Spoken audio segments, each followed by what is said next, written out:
Assalamualaikum warahmatullahi wabarakatuh.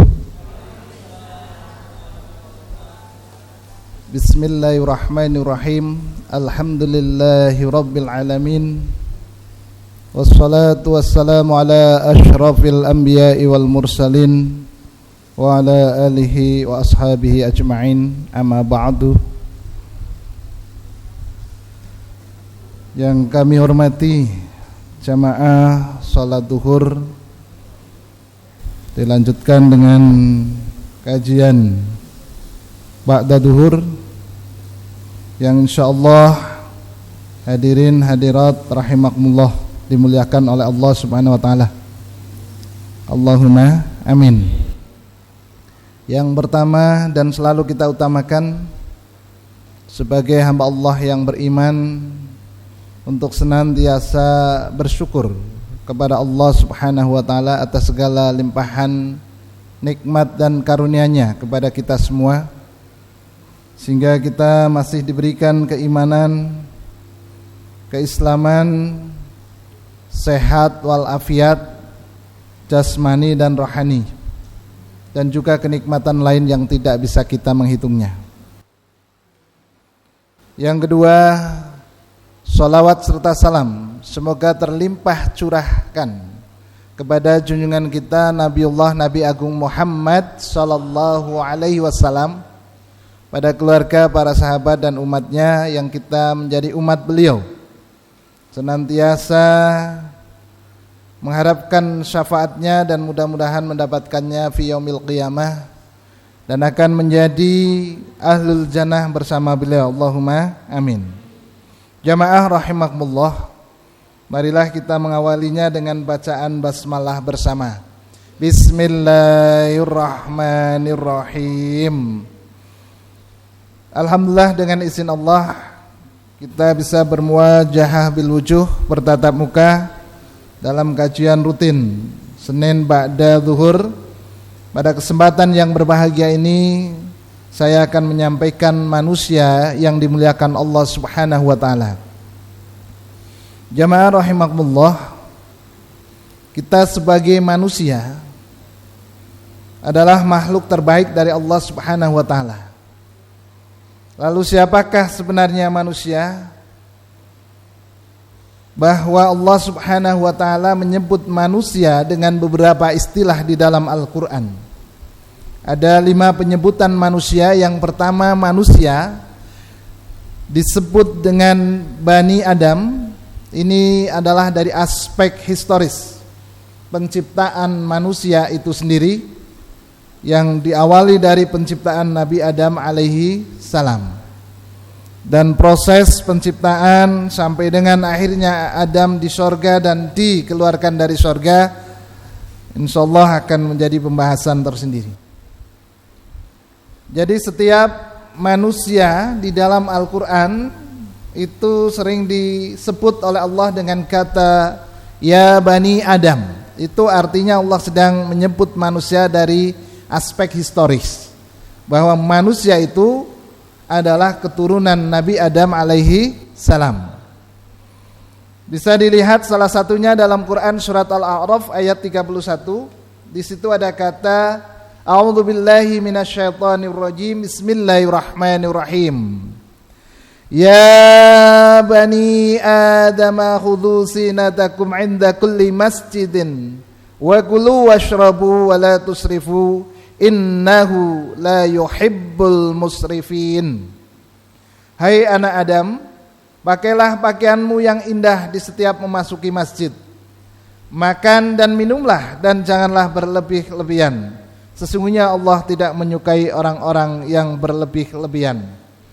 Jadi di situ ada kata ya Bani Adam. Ayat ini juga menjelaskan kita untuk senantiasa taqarrub ilallah, memasuki masjid, melaksanakan kewajiban sholat, dan di sana anjuran kita hendaknya dalam mendekatkan diri kepada Allah, memasuki masjid, sholat, diperintahkan menggunakan pakaian terbaik.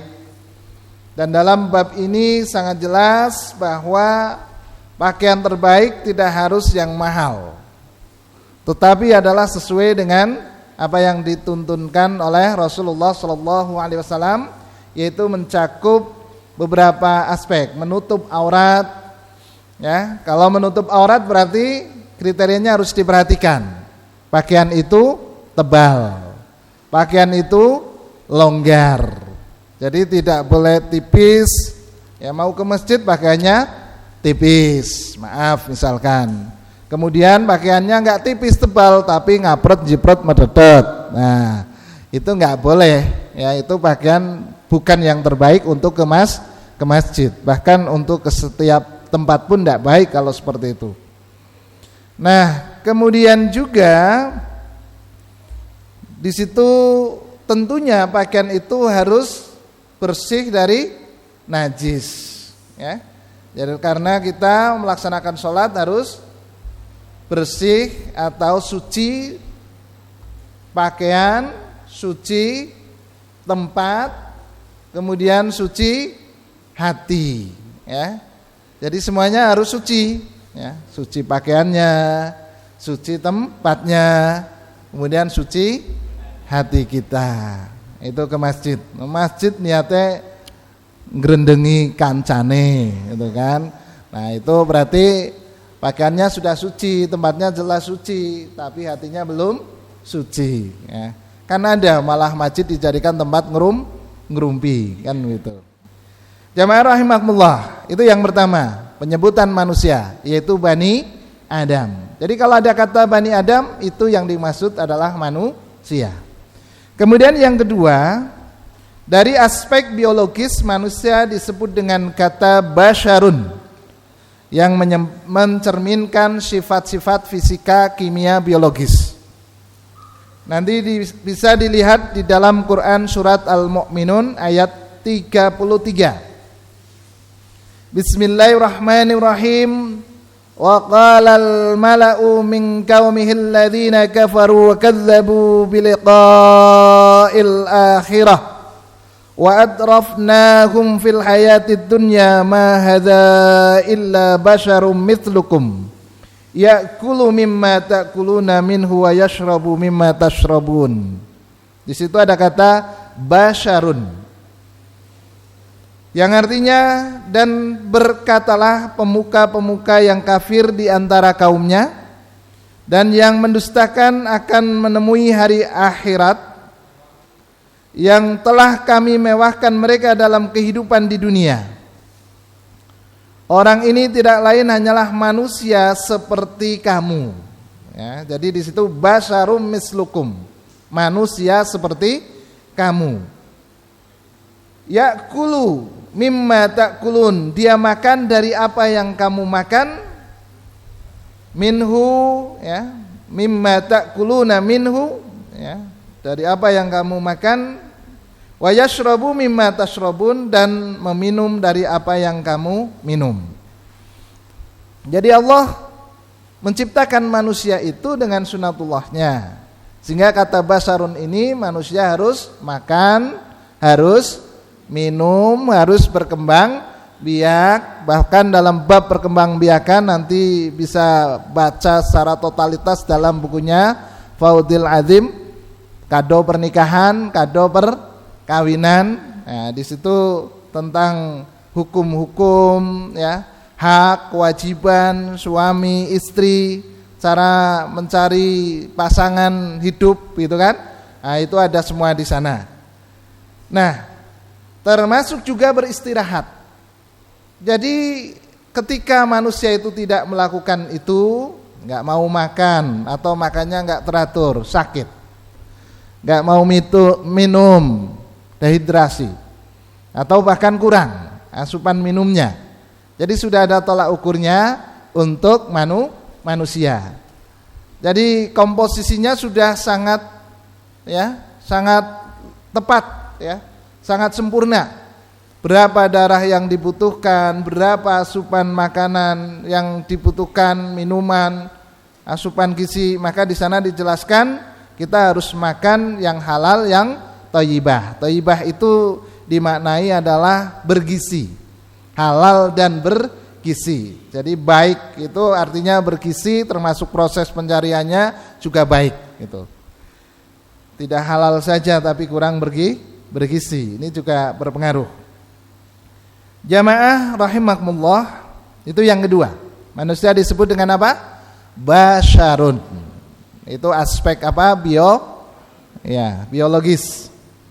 Yang ketiga, dari aspek kecerdasan. Nanti manusia disebut oleh Allah dengan istilah insanun. Ya, jadi makhluk yang terbaik yang diberi akal sehingga mampu menyerap ilmu pengetahuan, mampu memilih memilah. Hari ini makan bakso, besok makan mie ayam. Besok ini berarti seneng mie ayam ini kelihatannya. Apal banget gitu kan. Besok ya makan yang lain lagi dan seterusnya. Coba kalau kambing kan enggak. Hari ini rumput terus, enggak menawar gitu kan. Kuda juga gitu. Ya, hewan yang lain. Tapi kalau panjenengan dikasih makan yang sama walaupun itu enak gitu kan. Daging sapi terus. Ya, kayaknya jenuh juga ya. Ya, seminggu sapi terus itu ya ini ya nasi padang terus gitu kan. Ya, jadi ini kelihatannya ya kadang-kadang perlu nasi peteng gitu ya. Ya, enggak cuma yang padang. Jamaah rahimakumullah. Di dalam Quran surat Ar-Rahman, ini salah satu dari penyebutan manusia, ayat 3 ayat 4. Bismillahirrahmanirrahim. Khalaqal insana 'allamahul bayan. Dia menciptakan manusia. Jadi al-insan maknanya manusia, tapi dari aspek kecerdasan. Kemudian yang keempat, dari aspek sosiologisnya disebut an-nas, yang menunjukkan sifat berkelompok sesama jenisnya ya. Jadi berkelompok. Jadi kalau manusia kok suka menyendiri, nah ini ya ada masalah pada dirinya. Ya. Anak atau siswa misalkan itu kalau di kelas kan berbaur, ngobrol sana sini, berbagi informasi, kerja kelompok, belajar kelompok. Kok dia sukanya menyendiri di pojokan gitu, suka mojok gitu ya. Ya, itu pasti bermasalah. Jamaah masjid yang lain juga gitu, ya. Habis itu ya bercengkrama atau berbagi, kok dia menyendiri, mesti yang namanya itu di sana, kan? Gak mau bersama, berarti ada persoalan. Mungkin persoalannya akan variatif, ya. Dia ngantuk, ya, karena nonton bola, gitu kan. Ya, dia menyendiri karena lagi ada problem rumah, atau ada problem ekonomi, atau ada problem yang lain. Ya itu wajar kalau sesekali. Tapi kalau tiap kali, nah ini perlu dicek, perlu dibawa ke ahlinya. Ini kenapa sih anak ini kok ya orang ini selalu menyendiri. Nah ini. Jadi artinya bahwa memang manusia itu harus berbagi ya dengan yang lainnya. Melebur dengan yang lain, bermanfaat untuk yang lain. Jadi tidak bersifat individual. Kalau masih bersifat individual, maka dia mengabaikan aspek sosialnya, di mana Allah menciptakannya memang di sana salah satunya adalah sebagai makhluk bersosial, peduli kepada diri, peduli kepada yang lain dari keluarga, peduli kepada sesama orang, sesama masyarakat. Itu baru manusia yang sempurna, karena aspek sosialnya punya. Jadi kalau aspek sosialnya nggak punya, berarti ada permasalahan dalam diri manusia tersebut.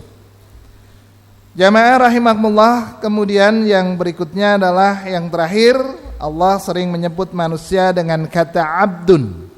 Jadi di dalam Al-Quran dari aspek posisinya manusia itu adalah sebagai hamba Allah. Jadi menunjukkan kedudukan sebagai hamba Allah yang harus tunduk, patuh kepada Allah Subhanahu wa taala. Sehebat apapun dia, sesukses apapun dia, sebesar apapun jabatannya manusia, maka di hadapan Allah dia harus tunduk dan patuh. Saatnya dia harus sholat, ya dia harus sholat walaupun sesibuk apapun. Walaupun dia itu ya dihormati dengan penghormatan yang sangat luar biasa, tapi dia sendiri harus menghormati, bahkan harus tunduk bersujud kepada Allah Subhanahu wa ta'ala. Karena memang itulah posisi manusia. Kalau dalam bahasa Arab disebut dengan makhluk yang diciptakan oleh sang Khalik, pencipta. Siapa Khalik? Yaitu Allah Subhanahu wa ta'ala. Lalu bagaimana kalau ada ya yang menyebut dengan pencipta itu dari yang lain? Ya, itu tentunya dalam ya, perspektif Islam itu tidak dibenarkan, karena tidak ada Tuhan kecuali Allah Subhanahu wa ta'ala. La ilaha illallah. Jamaah rahimakumullah, nanti untuk kata abdun di situ ada dalam Quran surat Saba ayat 9. Jamaah rahimakumullah ya. Baik, kita lanjutkan manusia yang dimuliakan oleh Allah Subhanahu wa ta'ala. Jadi manusia yang dimuliakan oleh Allah Subhanahu wa ta'ala ya, tadi kalau kita melihat dari istilah nama saja itu jelas sekali. Manusia itu di sana harus banyak menuntut ilmu. Kenapa harus menuntut ilmu? Apa tujuan menuntut ilmu? Dan kenapa program di Masjid Al-Barokah ini ada taklim? Yaitu salah satu dari kewajiban menuntut ilmu. Maka difasilitasilah ya bahwa masjid ini tidak hanya untuk sholat. Tujuannya apa? Tujuannya adalah ada dua. Profesor Dr. Hasbi As-Siddiqi mengatakan satu ben bener, supaya bener. Sebelum benar, yang pertama itu adalah apa? Pinter. Jadi agar pandai tadi. Pandai tapi juga benar. Pinter tur benar. Itu yang diharapkan. Coba sananya Bu, udah punya putra Bu? Udah ya?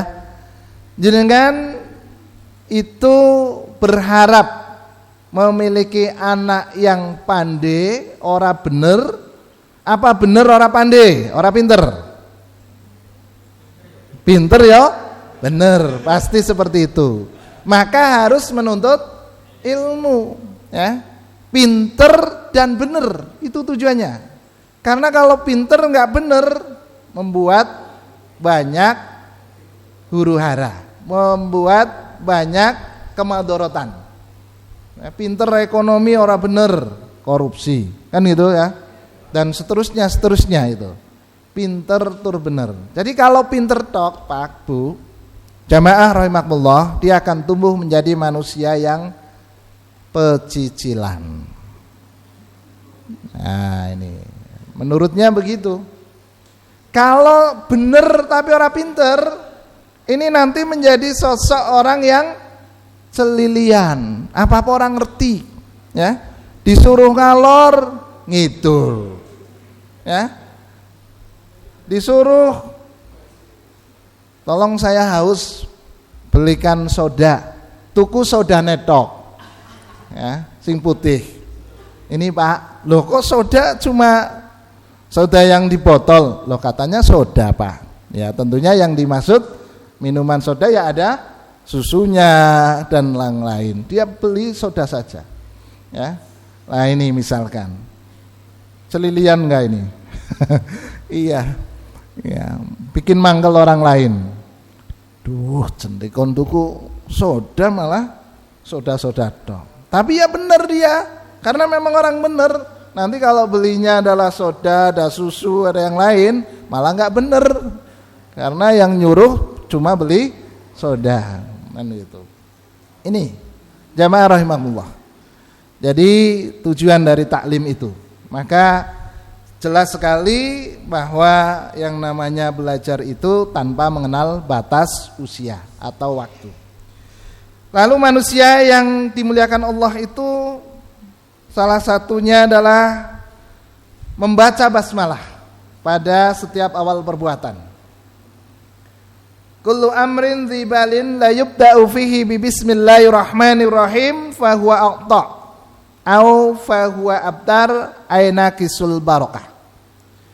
Jadi setiap perkara kehidupan yang tidak dimulai dengan bismillahirrahmanirrahim, dengan menyebut nama Allah yang Maha Pengasih dan Penyayang, maka dia akan terputus, artinya adalah kurang barokahnya. Sehingga kita diperintahkan agar senantiasa untuk mengawali memulai kegiatan apapun dalam keseharian kita dengan bacaan basmalah. Dan ini akan menjadi manusia yang dimuliakan Allah Subhanahu wa ta'ala, karena selalu mengingat Allah Subhanahu wa ta'ala. Bahkan amalannya akan bernilai ibadah. Tadi dikatakan kalau tidak mengawali dengan basmalah mungkin pekerjaannya sukses, selesai, tapi hanya di dunia saja karena terputus, ya, artinya tidak barokah. Kelihatannya tiap hari menghasilkan produk yang banyak, karena enggak barokah, kurang terus. Ngantek bingung dewek administratornya. Loh, jarku ya pemasukannya banyak kok selalu kurang untuk membiayai kebutuhan. Itu salah satu kurang barokah. Kemudian yang kedua, jamaah rahimakumullah, membaca alhamdulillah bila selesai mengerjakan sesuatu. Jadi kalau udah selesai, alhamdulillahirabbil alamin. Jane abot boten niki Pak Bu. Ringan nggih. Arep ngapa-apa bismillah. Nganggo sandal bismillahirrahmanirrahim. Ya ora butuh waktu suwe lah nggih Bu nggih. Tapi wis dilakoni dereng Bu. Ya dong-dongan lah nggih. Dong-dongan, nek lagi bombong duitnya akeh gitu kan. Iya, wis oleh ya apa namanya? Ya, rezeki banyak, biasanya kelingan banget nang sing gawe urip. Nek lagi susah ya, krungu omongan setitik kang anggota keluarga be dadi masalah. Boro-boro kelingan bismillah. Ya.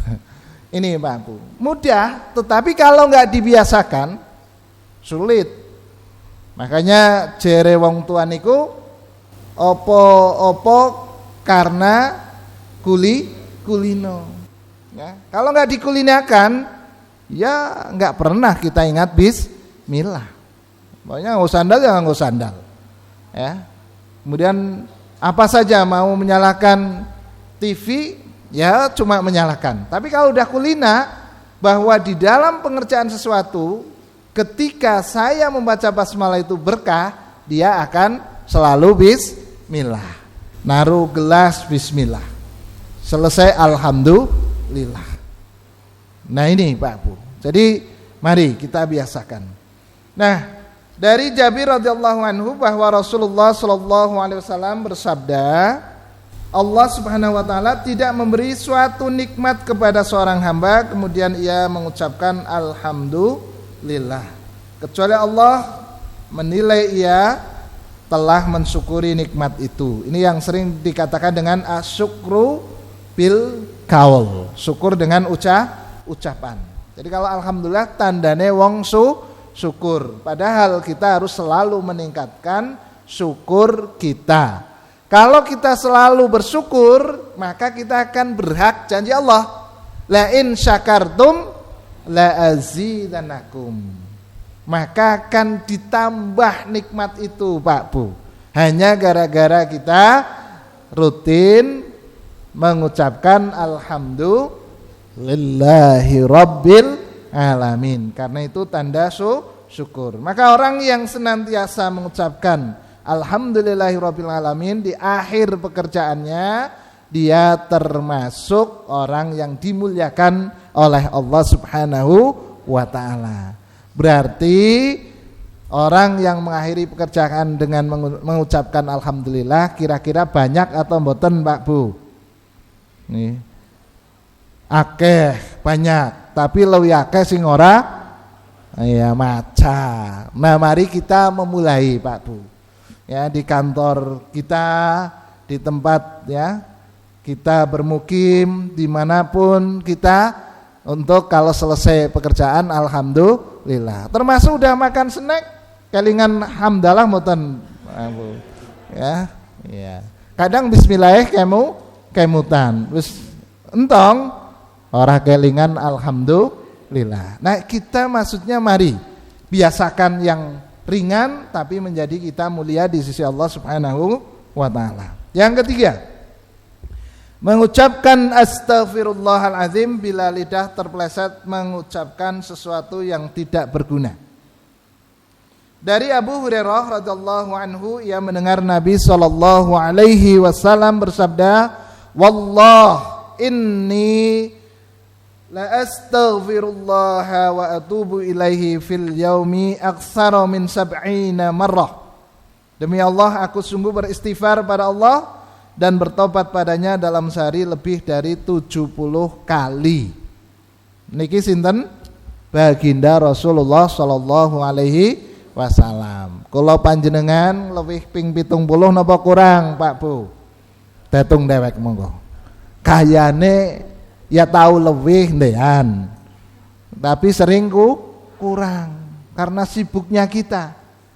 Padahal Rasulullah yang sudah dijamin mendapat gelar manusia mulia, manusia yang dijamin masuk surga, insan kamil, manusia yang paling sempurna, akhlaknya, ya, semuanya itu saja tidak kurang. Kata Rasul, wallah, saya istighfar itu tidak kurang dari 70 kali. Ini manusia terbaik. Nah, kita tentunya lebih banyak kekurangan, kesalahan, jauh dari Rasulullah Shallallahu Alaihi Wasallam. Tapi kenapa jarang beristighfar? Karena itu mari kita memulainya untuk memperbanyak istighfar kita, yaitu dengan ucapan astaghfirullahaladzim. Jadi kayaknya adem Bu, karena masalah ya ada waktu slow gitu, mau rehat ya, istirahat sebentar, duduk astaghfirullahaladzim. Kayaknya nyaman, kayaknya 3 kali nggak apa-apa, setiap saat ada jeda astaghfirullahaladzim. Ini akan menjadi kita mulia, dan ini akan menjadikan kita terampuni dosa-dosanya. Dosa-dosa kecil kita akan hilang. Ya, apa kita ada dosa? Insya Allah setiap saat dan waktu, karena manusia adalah tempatnya salah dan dosa. Al-insan mahalul khata' wa nisyan, tempatnya salah dan dosa. Maka itu akan hilang dengan ucapan astaghfirullahaladzim. Ini Pak Bu. Maka mari kita memulai memperbanyak, ya, jangan sampai kita yang banyak kekurangan itu lebih sedikit beristighfar dibanding Rasulullah Sallallahu Alaihi Wasallam. Ya, setidaknya kita bisa sampai 70. Ya, cara menghitungnya gimana monggo. Kalau santri biasanya punya alat hitung itu yang tinggal dipencet. Astagfirullahaladzim, astagfirullahaladzim, astagfirullahaladzim. Kalau istighfar 70 itu butuh 5 menit enggak Bu? Kayaknya enggak nyampe 5 menit itu. Ya, kayaknya enggak nyampe 5 menit. Kita akan diampuni dosa-dosa kita. Hanya butuh waktu paling tidak, oke, kita sepakati misalkan 5 menit. Kita beristighfar sudah ya 100 kali bahkan. Coba hitung aja. Astagfirullahaladzim, astagfirullahaladzim, astagfirullahaladzim. Sampai 5 menit. 100 kali sudah bisa kita lakukan. Tapi nyatanya sudah belum. Kenapa? Belum terbiasa. Ya, 5 menit yang ngrumpi. Ya, karena biasanya ngrumpi, weruh kancar teka wis siap-siap, asik ya, kan gitu. Bisa ada teman ngerumpi itu 5 menit 10 menit paling enak memang untuk ngobrol. Lah ini kan hebatnya gangguan ya setan. Kita memang seolah-olah ya kegiatannya itu.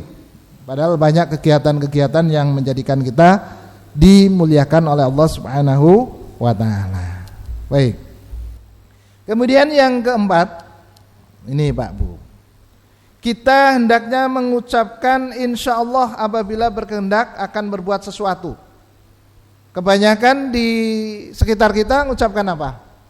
Yakin, busung, melembung, bar mikir, aduh mbok temenan, ya kempes maning. Yakin, busung, melembung, kempes maning. Ini Pak Bu. Iya, apa-apa yakin. Gimana Bu nanti jadi yakin apa? Yakin, kan? Sumpah. Itu mantepnya luar biasa. Pinjam sesuatu, ya ngobalekna ya, yakinlah, sumpah tek balekna. Apa-apa dengan ya yakin. Kenapa ini menjadi tren? Ya karena dibiasakan oleh orang-orang yang enggak bertanggung jawab. Kayak wong nek ngomong yakin lah dipercaya banget.